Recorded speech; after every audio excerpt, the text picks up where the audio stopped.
Bonjour à tout le monde. C'est un plaisir pour moi de vous retrouver aujourd'hui encore. Je rappelle toujours mon nom, c'est Madame Émérance Ndaya Mpuka.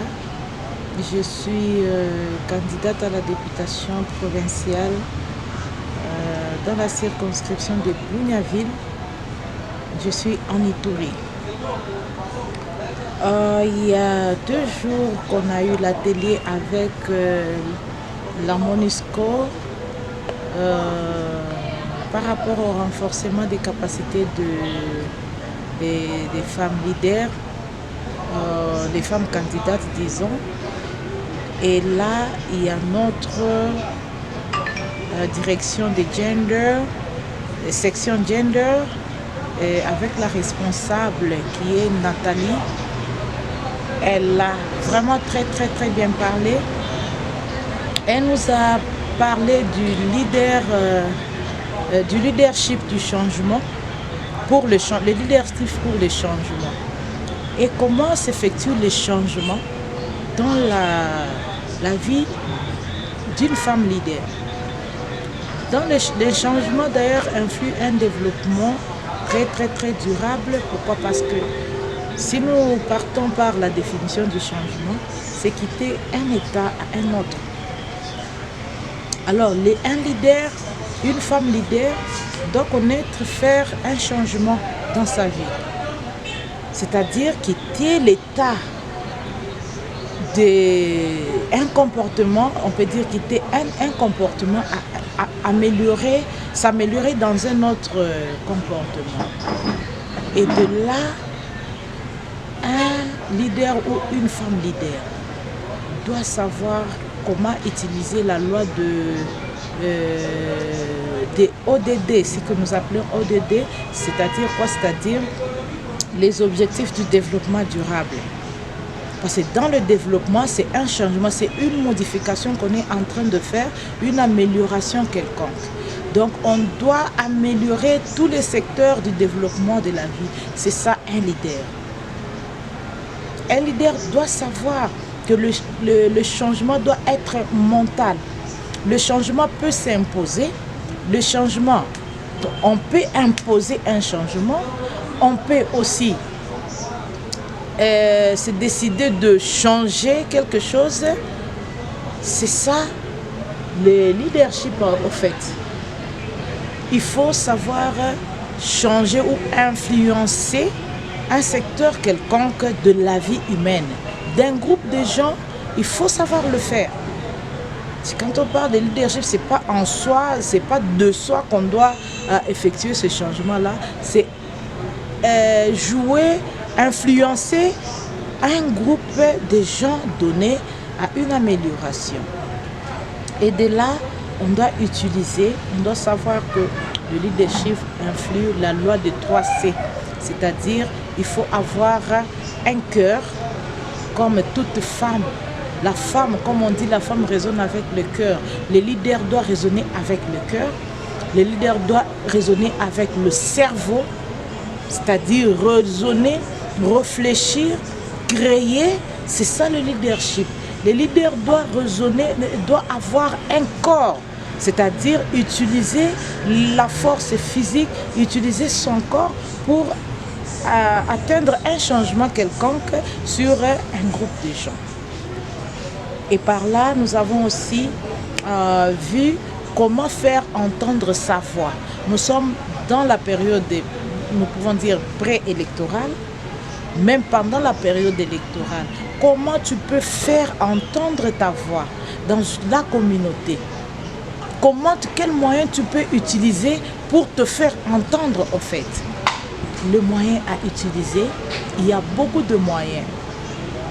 Par exemple, actuellement, nous avons la communication digitale qui nous facilite toutes choses. C'est-à-dire quoi? Il y a des réseaux sociaux. Par des réseaux sociaux, on peut faire entendre sa voix.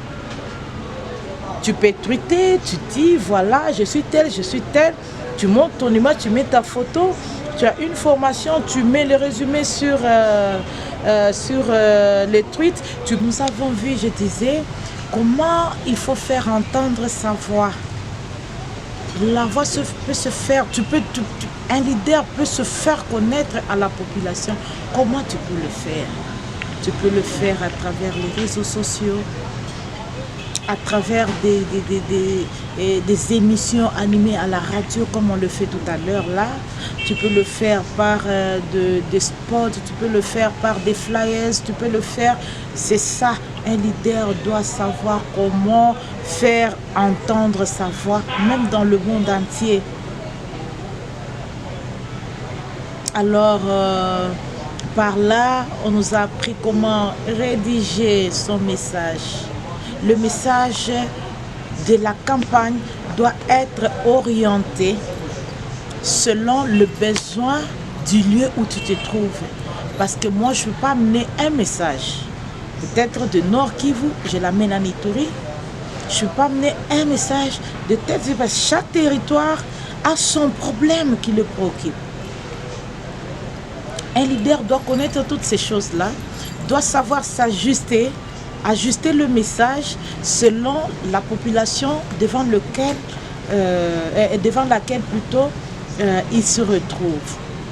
Et enfin, il y a la planification de la campagne électorale. Comment tu peux planifier la campagne électorale? Il faut budgétiser la campagne, il faut avoir une équipe très bien constituée de la campagne. Si tu as une équipe forte qui fait son travail, par là tu nommes un directeur de campagne, un chargé de communication, chargé de communication et information, on peut dire, chargé de finances, un chargé des affaires courantes, on peut dire, selon que tu es inspiré. Si tu as une équipe très bien constituée, et c'est déjà la réussite de la campagne. Et là, Madame Nathalie avait fait, après, il nous a demandé de constituer 2 groupes. Et chaque groupe doit désigner une candidate qui doit appliquer maintenant toutes ces choses-là.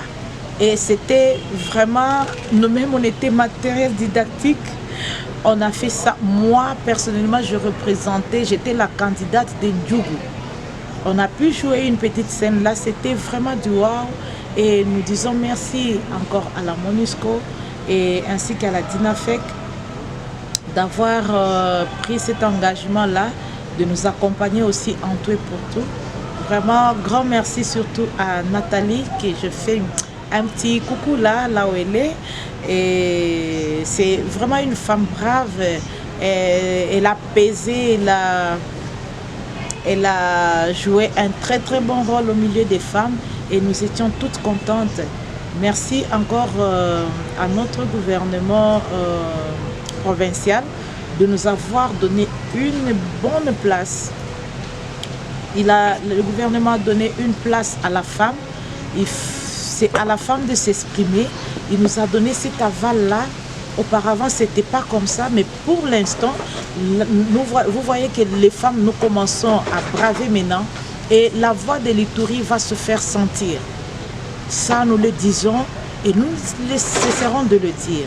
Nous rappelons aussi aux jeunes filles, nos jeunes filles qui sont encore dans la coquille des coutumes, dans les coquilles des communautés. La femme doit parler, la femme doit s'exprimer. Et cette fois-ci, les affaires de l'État, la femme doit avoir une très très grande place et un rôle à jouer dans les postes de décision. La femme doit avoir ce rôle-là à jouer. Dans les postes de prise de décision, la femme figurera. Maintenant, l'Ituri est debout, debout l'Ituri, debout même pour le problème de la paix. Nous disons au chef de l'État, tu ne seras plus seul. Nous, les femmes de l'Ituri, nous nous sommes déjà levées. On s'est décidé de pouvoir vous accompagner dans les démarches que vous faites pour que la paix soit restaurée en Ituri. Je vous dis merci.